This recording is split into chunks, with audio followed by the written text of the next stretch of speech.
Scott Turner Schofield isn't interested in being known for his historic firsts. The trans actor and activist recently spoke exclusively to People about why he bristles against certain labels when it comes to trans-related achievements.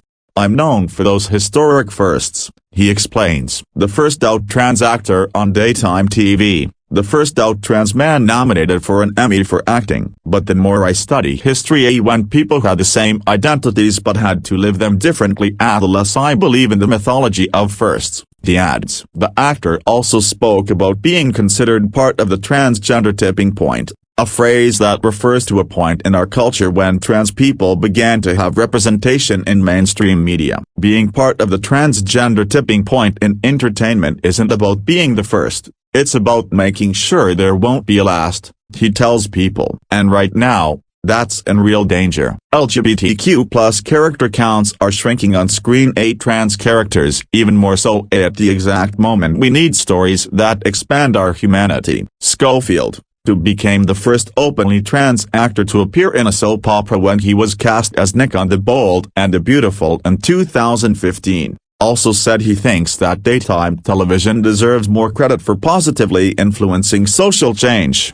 Peppermint just had a groundbreaking trans wedding on Netflix's survival of The Thickest Day, and I cheered. "I love her and all she does, but we did that on The Bold and the Beautiful 10 years ago," he says. "Back then, it was a cis actress playing Maya, the trans bride. But the show did its part to change how Hollywood told trans stories," he continues. "They brought me in an actually trans actor to play her best friend, officiate her marriage and ground the story in truth. Now that storyline has been syndicated to over 33 million people worldwide," he adds. Not influencers, grandmas, immigrants learning English between shifts, people who don't watch everything online. And to me, as an actor-activist, that's the most important audience you could hope for, the people who take part in real-life communities, the people who raise the next generation. The Emmy-nominated Studio City actor went on to say that he hopes more of the entertainment industry takes note of the lessons that can be learned from the soap opera world.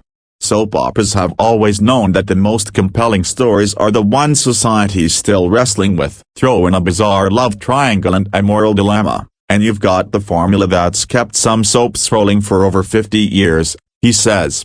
"For the sake of my community and honestly, for the sake of television itself, I hope more producers and execs find the guts that soaps have always had to tell complex stories about very different people," he adds. At this point, it's not just activism, it's good business sense. In addition to acting, Schofield, who calls himself an accidental activist, has written several books and serves as a consultant on the show Euphoria to help ensure that the trans experience is represented accurately and without stereotypes.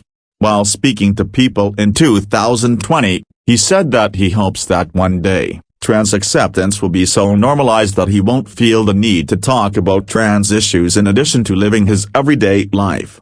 "Maybe someday I'll be able to just be the guy I am and see what that's like all by itself," he said at the time.